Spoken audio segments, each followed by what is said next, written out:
La señal, de Inés Arredondo. El sol denso, inmóvil, imponía su presencia. La realidad estaba paralizada bajo su crueldad sin tregua. Flotaba el anuncio de una muerte suspensa, ardiente, sin podredumbre, pero también sin ternura. Eran las 3 de la tarde.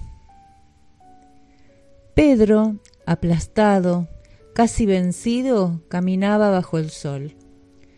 Las calles vacías perdían su sentido en el deslumbramiento. El calor, seco y terrible como un castigo sin verdugo, le cortaba la respiración. Pero no importaba. Dentro de sí hallaba siempre un lugar agudo, helado, mortificante, que era peor que el sol, pero también un refugio, una especie de venganza contra él. Llegó a la placita y se sentó debajo del gran laurel de la India. El silencio hacía un hueco alrededor del pensamiento. Era necesario estirar las piernas, mover un brazo, para no prolongar en uno mismo la quietud de las plantas y del aire. Se levantó y, dando vuelta alrededor del árbol, se quedó mirando la catedral. Siempre había estado ahí, pero solo ahora veía que estaba en otro clima, en un clima fresco que comprendía su aspecto ausente del adolescente que sueña. Lo de adolescente no era difícil descubrirlo. Le venía de la gracia desgarbada de su desproporción. Era demasiado alta y demasiado delgada. Pedro sabía desde niño que ese defecto tenía una historia humilde. Proyectada para tener 3 naves, el dinero apenas había alcanzado para terminar la mayor, y esa pobreza inicial se continuaba fielmente en su carácter limpio de capilla de montaña. De ahí su aire de pinos. Cruzó la calle y entró, sin pensar que entraba en una iglesia. No había nadie. Solo el sacristán se movía como una sombra en la penumbra del presbiterio. No se oía ningún ruido. Se sentó a mitad de la nave cómodamente, mirando los altares, las flores de papel. Pensó en la oración distraída que haría otro, el que se sentaba habitualmente en aquella banca, y hubo un instante en que llegó casi a desear creer así, en el fondo, tibiamente, pero lo suficiente para vivir. El sol entraba por las vidrieras altas, amarillo, suave, y el ambiente era fresco. Se podía estar sin pensar, descansar de sí mismo, de la desesperación y de la esperanza. Y se quedó vacío, tranquilo, envuelto en la frescura y mirando al sol apaciguado deslizarse por las vidrieras. Entonces oyó los pasos de alguien que entraba tímida, furtivamente. No se inquietó ni cambió de postura siquiera. Siguió abandonado a su indiferente bienestar hasta que el que había entrado estuvo a su lado y le habló. Al principio creyó no haber entendido bien y se volvió a mirarlo.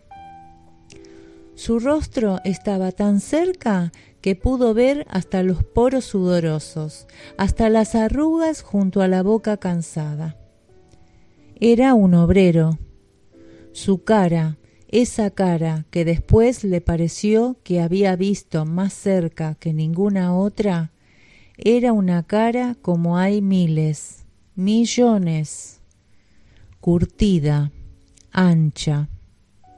Pero también vio a los ojos grises y los párpados casi transparentes de pestañas cortas y la mirada, aquella mirada inexpresiva, desnuda. ¿Me permite besarle los pies? Lo repitió implacable. En su voz había algo tenso, pero la sostenía con decisión. Había asumido su parte plenamente y esperaba que él estuviera a la altura, sin explicaciones. No estaba bien, no tenía por qué mezclarlo, no podía ser. Era todo tan inesperado, tan absurdo. Pero el sol estaba ahí, quieto y dulce, y el sacristán comenzó a encender con calma unas velas. Pedro balbuceó algo para excusarse. El hombre volvió a mirarlo. Sus ojos podían obligar a cualquier cosa, pero solo pedían: perdóneme usted, para mí también es penoso, pero tengo que hacerlo. Él tenía, y si Pedro no lo ayudaba, ¿quién iba a hacerlo? ¿Quién iba a consentir en tragarse la humillación inhumana de que otro le besara los pies? ¿Qué dosis tan exigua de caridad y de pureza cabe en el alma de un hombre? Tuvo piedad de él. Está bien. ¿Quiere descalzarse? Era demasiado. La sangre le zumbaba en los oídos. Estaba fuera de sí, pero lúcido, tan lúcido que presentía el asco del contacto, la vergüenza de la desnudez, y después el remordimiento y el tormento múltiple y sin cabeza. Lo sabía, pero se descalzó. Estar descalzo así, como él, inerme y humillado, aceptando ser fuente de humillación para otro. Nadie sabría nunca lo que eso era. Era como morir en la ignominia, algo eternamente cruel. No miró al obrero, pero sintió su asco, asco de sus pies y de él, de todos los hombres, y aún así se había arrodillado con un respeto tal que lo hizo pensar que en ese momento, para ese ser, había dejado de ser un hombre y era la imagen de algo más sagrado. Un escalofrío lo recorrió y cerró los ojos, pero los labios calientes lo tocaron, se pegaron a su piel. Era amor.